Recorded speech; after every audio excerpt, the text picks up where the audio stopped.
statements to us. When the time comes for public comment on the individual item on the agenda, I'll call names from the cards and ask you to come forward to the mic. There's no microphone tonight. To make your statement, please state your name and the interest, organization, or company you represent, if any. First item on the agenda is the approval of the minutes for the previous meeting, and for the record, Commissioner Rubin has just joined us. Those are included in the package. Is there any discussion regarding the meeting minutes? If none, I'd like to request a motion to approve the minutes of August 7th, 2025, building commission. Is there a motion? So moved. Is Commissioner Rubin moved, second, Commissioner Dickowitz, all in favor, say aye. Aye. Anybody opposed? The motion carries unanimously. Item number 2 on the list is the original Providence Baptist Church located at 515 North Pine Avenue in the 37th Ward. And with that, we're ready to go. Thank you, Chairman and members of the commission. For this afternoon, we'd like you to consider a preliminary landmark recommendation for the original Providence Baptist Church, which consists of the church building from 1902 at right and a school addition from 1928 at left on the slide. The congregation purchased the property in 1971 from the First Baptist Church of Austin after losing 2 previous church buildings on the west side to federal urban renewal programs. The congregation and pastor of Original Providence are seeking landmark designation to honor their remarkable history. So we're located at 515 North Pine Street in Austin in the 37th Ward, and Alderman Mitz is very supportive. Closer view shows the building at the intersection of Pine and Ferdinand in a residential quarter of Austin. So we recommend to you that Original Providence meets 3 criteria for landmark designation, including number 1 for heritage. So this church has been around for 159 years in Chicago, which is amazing. The congregation and its leaders have over that time demonstrated a real commitment to not just spiritual development, but also civil rights, education, political engagement, charity, and culture.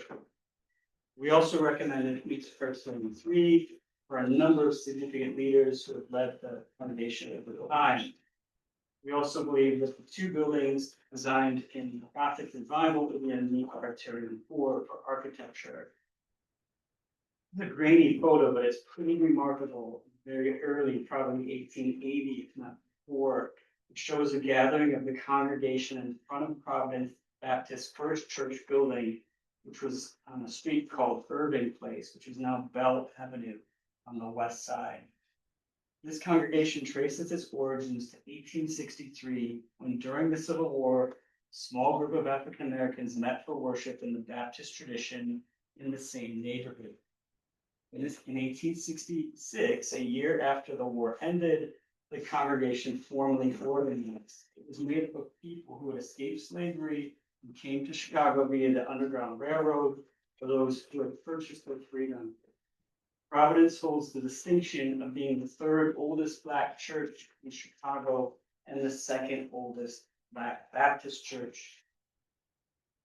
As early as the 1870s, Providence was engaged in real-world issues. The church hosted speakers with national renown. It also had close ties with the South during Reconstruction. One was Frances Ellen Watkins Harper, shown at the left. She was a writer, abolitionist, suffragist, and teacher. At the time she spoke at Providence, Harper was working in the South to teach newly freed Black people. Beginning in the 1870s, Providence also engaged in politics, particularly Republican Party candidates, which would continue to do until the 1930s. During this time, African Americans threw their support to the Republican Party, which had given rise to Abraham Lincoln and emancipation. One such meeting occurred in 1872 when Providence hosted Black Republican voters to support Grant's 2nd presidential bid. At the meeting, Mansell Talcott at right spoke in support of Black political engagement. Talcott was an early settler of Chicago and an abolitionist.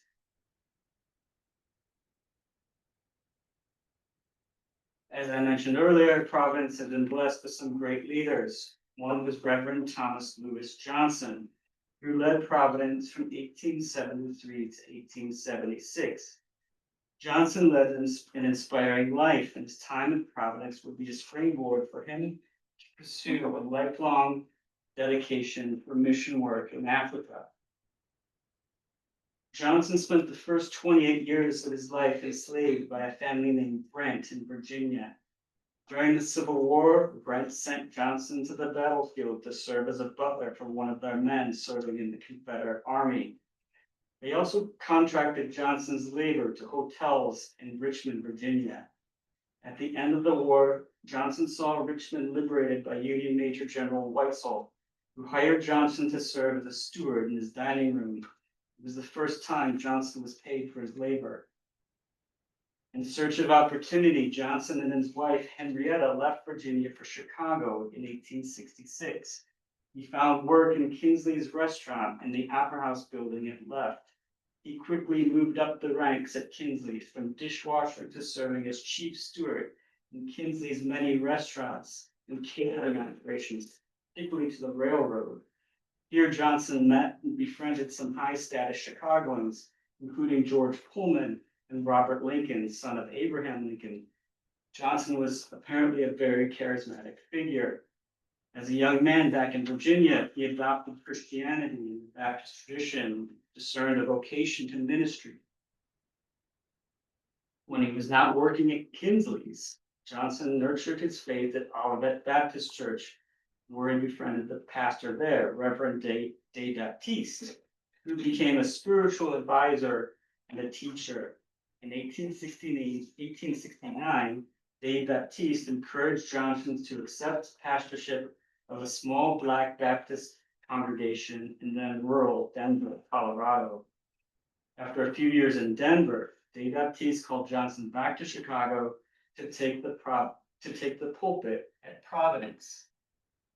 While at Providence, Johnson focused on educating himself to prepare for mission work in Africa.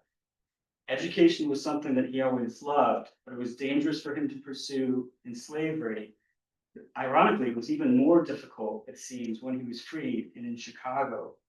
As pastor at Providence, Johnson made contact with the Smiths, family from London who volunteered at Providence. This family would, in 1876, arrange for Johnson to attend the pastor's college in London, shown at left. Arriving in London with his wife in December 1876, Johnson began 2 years of study at the college, which was established by prominent Baptist preacher and abolitionist Charles Spurgeon. Johnson was not the only African American at the college. He was joined in 1877 by his brother-in-law, Calvin Richardson. The college prepared Johnson for his goal of missionary work in Africa. Johnson believed that the slave trade had caused harm to the people there, and that mission work could heal that. He also believed that such work would be most effective if led by people of African descent. The photo at right was taken shortly after Johnson's graduation. It shows Johnson and Richardson with their wives Henrietta and Isadora shortly before sailing for Africa. After visiting Sierra Leone, Liberia, the group reached their destination in Cameroon and a small settlement of Bakundu, where Johnson and his companions preached Christianity and taught. While there, Johnson and his wife suffered from poor health, and his wife tragically died of fever. Severe health problems and the loss of his wife compelled Johnson to leave Africa and return to England. However, he spent the remainder of his life supporting Baptist missionary work in Africa. He returned to Chicago and Providence on several occasions to raise awareness and funds. He also traveled throughout the British Isles, England, Scotland, Ireland, and Wales to raise money and awareness for Africa. So a remarkable figure there. Providence Baptist Church continued to thrive after Reverend Johnson's tenure. In 1896, a Reverend Harris became pastor. He focused on growing the congregation through active activities beyond just Sunday worship. These included a Sunday school shown at left and a young people's forum, which encouraged intellectual development. In the first decade of the 1900s, Providence hosted Judge Sadler at left and Assistant State's Attorney Ferdinand Lee Barnett in the middle to promote and raise funds for a settlement house dedicated to the African American community on the west side. In 1907, this became a reality with the establishment of the Wendell Phillips Settlement, which offered health, childcare, classes, clubs, and a health clinic. By 1911, Providence had outgrown its original church, and during the pastorate of Reverend Dr. Francis, Jamaican-born and Oxford, England educated, he guided the construction of this new church at 217 North Levitt Street, within the congregation's longtime West Side neighborhood. The congregation would remain here until 1959, when the building was demolished as part of federal urban renewal. Reverend Boston Prince succeeded Reverend Francis, and he would continue to host speakers dealing with issues of the day in the 20s. One was entrepreneur Madam E.J. Walker at left, the first woman in the US to become a self-made millionaire. Walker spoke about the civil rights movement at Providence, which she also supported financially. Another was Roscoe Conkling Simmons in the middle. He spoke at Providence. He was an American journalist and community leader who strongly supported the Republican Party. In 1922, Providence hosted United States Senators William B. McKinley and Joseph Medill McCormick at right. They discussed the dire anti-lynching bill which had been introduced in Congress in 1918 and which by 1922 was being blocked by Southern Democrats.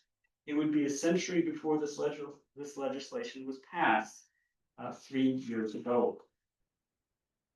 From 1929 to 1958, Providence was led by Reverend R. Wendell Phillips. It was under him that the mortgage for the 1911 church was paid off, and the congregation expanded from 400 to 1,000. Phillips was active in the Chicago Urban League and the NAACP. He was also active in the Negro Press Association, which led to a lecture at Providence by Roy Otley. He was a nationally prominent writer and journalist who began his career reporting on World War II in Europe. At Providence, he discussed his book, No Green Pastures, which focused on race relations in Europe. Phillips was succeeded in 1958 by Reverend Dr. Edgar Thornton II, who would lead original Providence for 38 years until 1996. He possessed a sterling education that included a Fulbright scholarship in England. This photograph, him circled in green, documents his prominence in the civil rights movement. It shows Reverend Thornton, the Chicago religious leaders, in a 1966 summit meeting of Reverend Dr. Martin Luther King Jr. and Mayor Richard J. Daley. The meeting was a culmination of King's campaign to end housing discrimination in Chicago.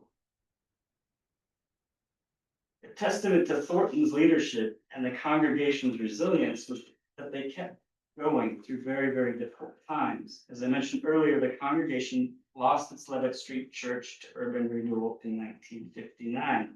At that time, Thornton and the congregation acquired a church on Jackson Boulevard, shown at left.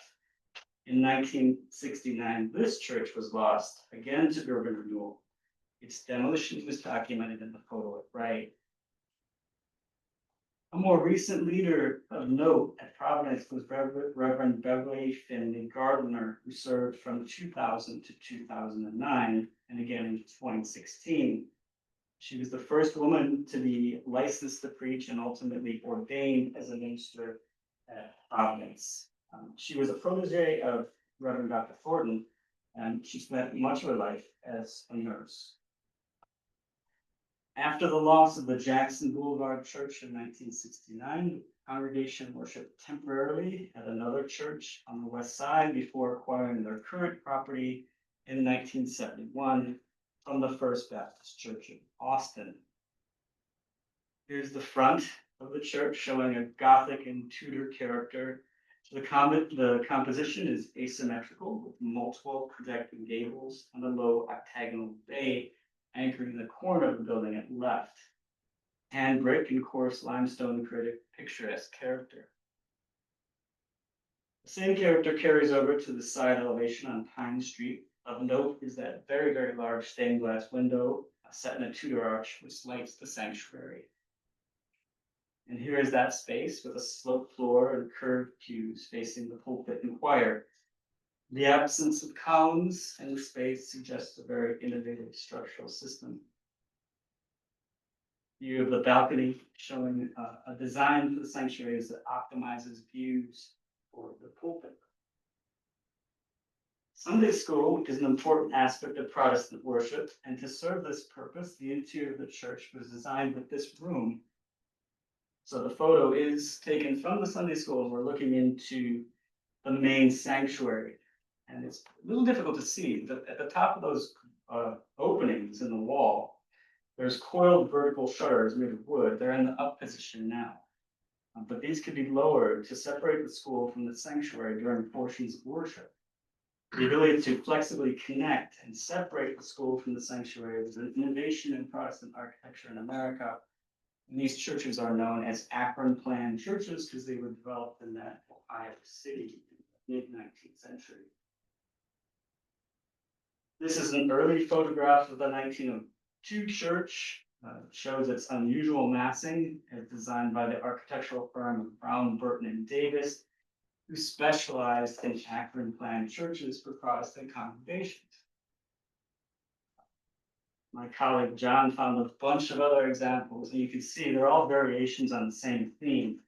We've got a central tower, and the building's always located at the corner. The corner is held by an octagonal bay, which is kind of the focus of the worship space. So really the building shape is guided by the interior plan and function of the Akron plan. Here's the school building that was added and internally connected to the church building in 1928. Red brick walls with limestone trim, the use of coining at the windows and leaded glass make the building a solid example of collegiate Gothic architecture. A little detail of the entrance portico with its Christian symbols, and at right, the smartly furnished foyer inside that entrance. We believe the building meets the integrity criterion. Very significant change occurred with the building, the loss of the central spire sometime before 1960. We have not uncovered why the spire was lost, but a common cause for this is fire caused by lightning strikes.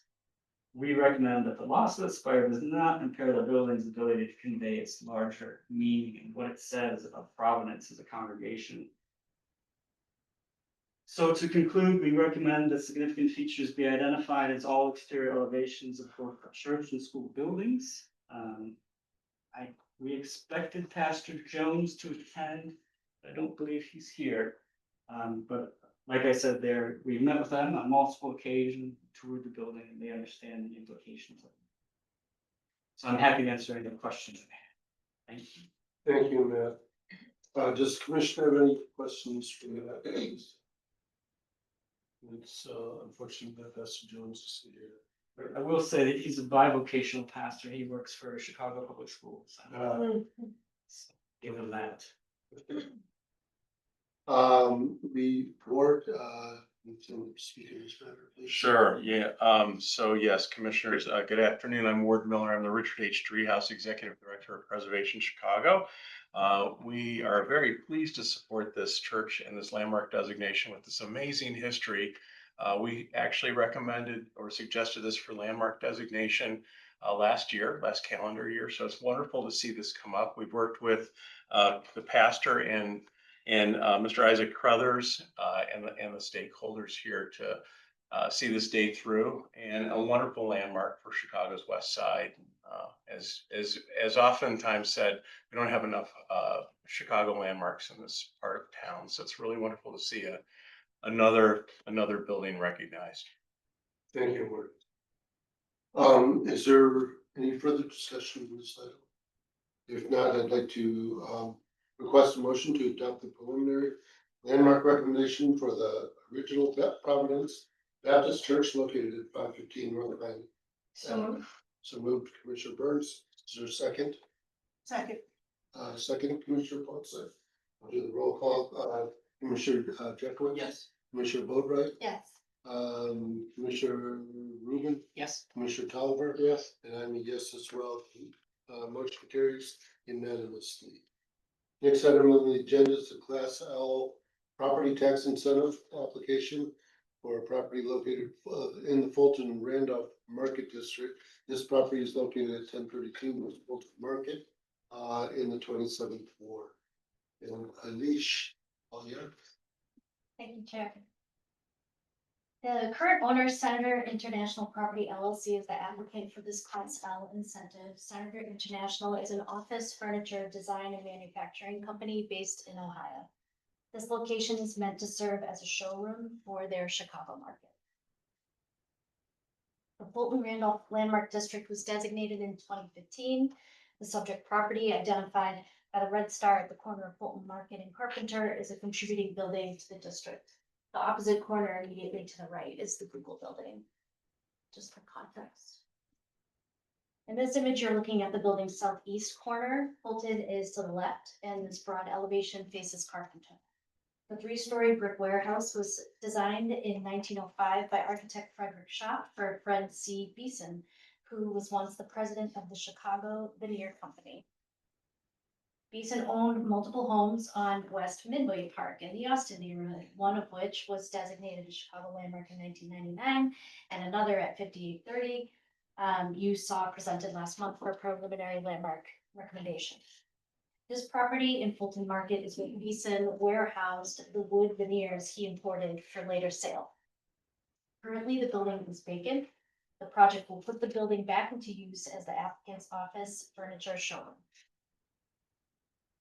On the interior, many of the 1905 warehouse's wall and ceiling surfaces have been covered up and obscured by an extensive network of mechanical panels, utility chases, and HVAC ductwork. This is because the previous owner created 4 separate utility systems for each level of the building.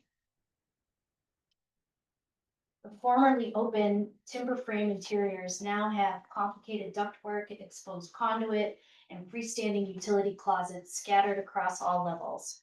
The project will consolidate the mechanicals into a whole building system, which will allow for the removal of visual clutter, the creation of open showrooms for the tenant, and the chance to reveal the timber framing of this early warehouse construction type. Exterior improvement to the building will include removal of the 4-system rooftop compressor units, repair of the roof membrane. At the first floor storefront circled in red, metal grates will be removed. Patching and repairing connection points and other areas in need of tuck pointing on the building will be completed. And then circled in blue on the Carpenter elevation, select storefront glazing will be replaced to replicate existing storefronts on the building.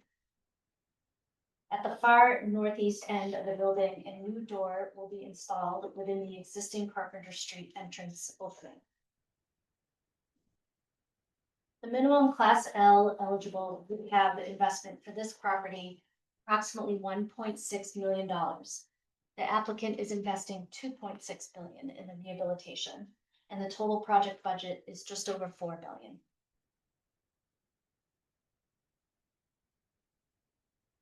The current property taxes for the property are just over $145,000 a year. After the rehabilitation, oh gosh, I gotta put my glasses on. After the rehabilitation and the tax incentive expires, the annual property taxes will be $395,399 per year. So an estimated increase of $148,000 roughly. The total estimated abatement to the applicant is $1.9 million, and the estimated city share of that is $443,561. Staff recommends approval of this Class L application and advancement to City Council for introduction. We do have members of the project team here. We have Paul Hodson with Senator Group, Scott Becker with BPD, Jay Carney and Kevin Chua from Lumen, Jamie Redmond from Redmond Construction, and the project attorneys from DLA Piper. This concludes my presentation and we're available for questions. Thank you. Does the commissioner have any questions for Alicia this time? Right. Your team, who wants to talk? Katie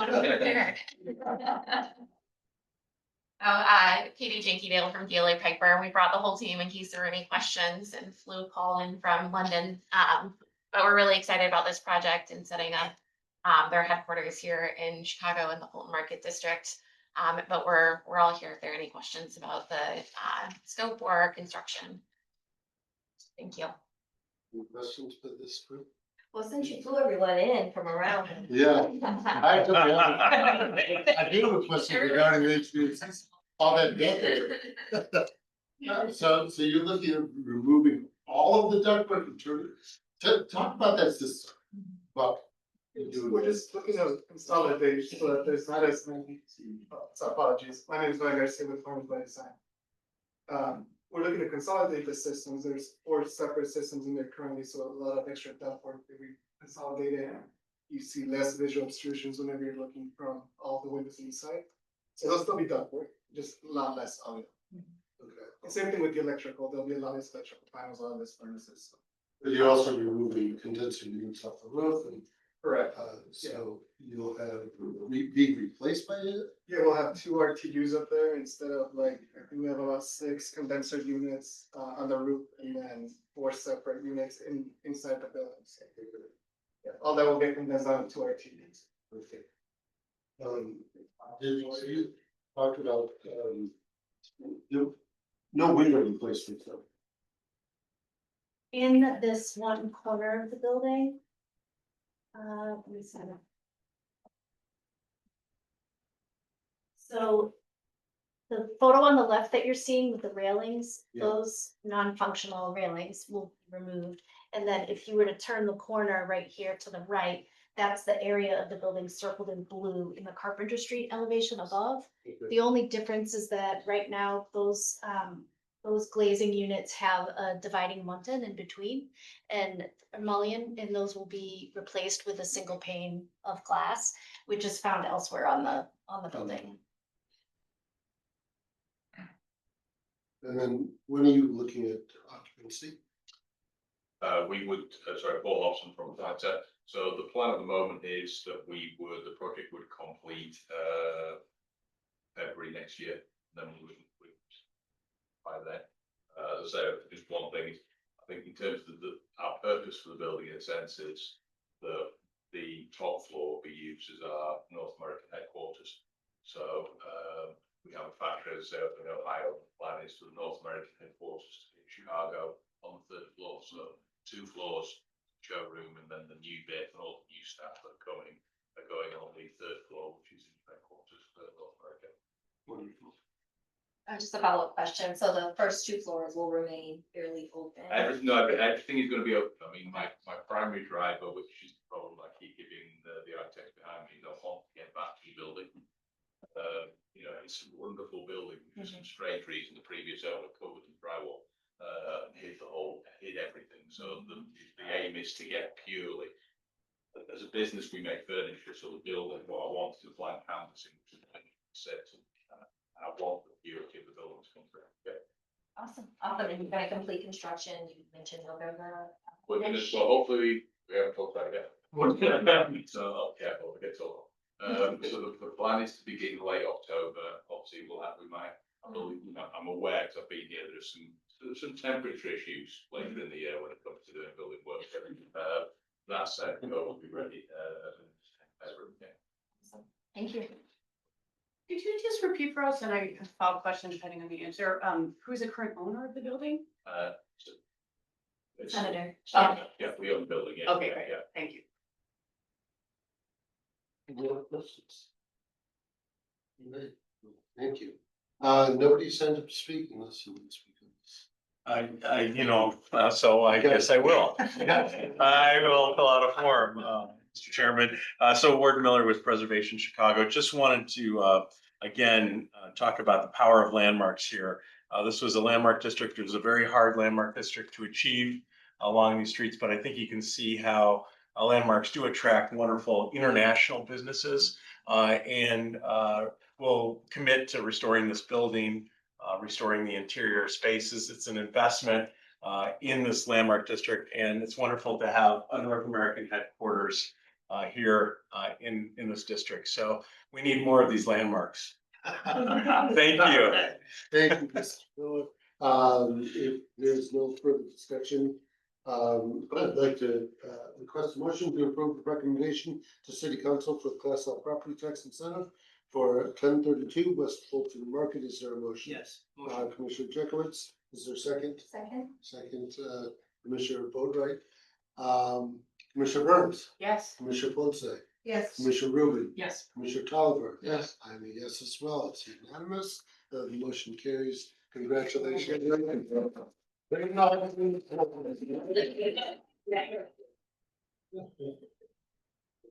I do want to go back to the original Providence Baptist Church. Just so you know, we've already passed this, but please. If you could stand up and give us your name and talk about what you want to talk about. Absolutely. Well, good morning, good afternoon, everyone. Sorry for my tardiness. I've actually been present. I was just in the wrong room.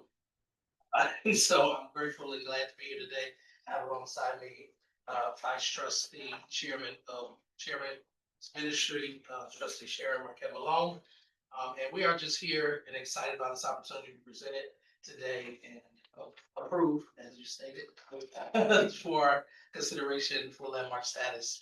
Our church is a historical church, both in stature with the building and also with its congregants. And we are looking to continue that history as we go forward. And of course, having the designation as a landmark will solidify that historicity and also allow us to go forward and farther in the name of the Lord. So thank you again for this opportunity. I'm standing on some very broad shoulders, and I'm grateful to just have this opportunity to serve. So thank you. Thank you so much. Really happy that you agreed to have this landmark. It certainly is an incredible building, and really all of the support is fantastic. Look forward to it. Thank you. All right. Permit review reports. Okay, go for it. Yes, thank you, Chairman. Permit Review Committee reviewed 8 projects at its August 7th, 2025 meeting, and all 8 projects were approved with conditions. And the report summarizing the scope of the proposed project and the committee's decisions was included in your packets. This report is for information and for the record. Thank you, Commissioner Jacobs. How late were you there? That was a long. Long enough. You always there. Okay, gets to do. All right, and then we'll. For the month of June, staff approved 90 permit applications. A total of 105 reviews were performed by staff, and the average number of days to issue approval or corrections was 6.4 days. Thank you. Any questions or for Emily or records? If not, next item are announcements that there's a schedule for a public hearing and proposed landmark designation pursuant to 2-120-670 through 2-120-680 of the municipal code. This is for the Bankers Building located at 105 West Adams Street in the 34th Ward. The date of the public hearing will be Tuesday, September 16th at 10 o'clock a.m. in City Hall at room 1003, so 1 floor down, and Commissioner Tolliver will be the hearing officer.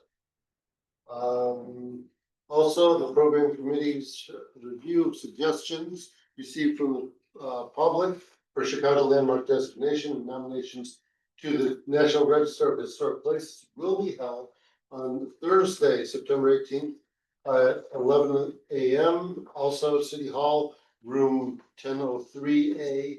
The deadline for submissions is Monday, September today at 4 o'clock. So all suggestions must be submitted on a suggestion form available on the Historic Preservation Division websites at chicago.gov/DPD.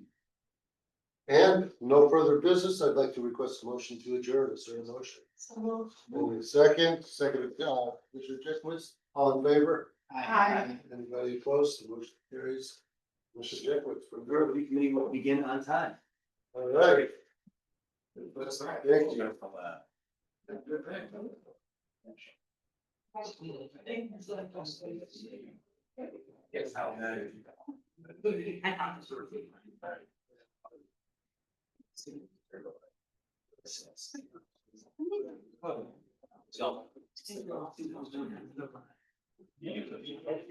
So.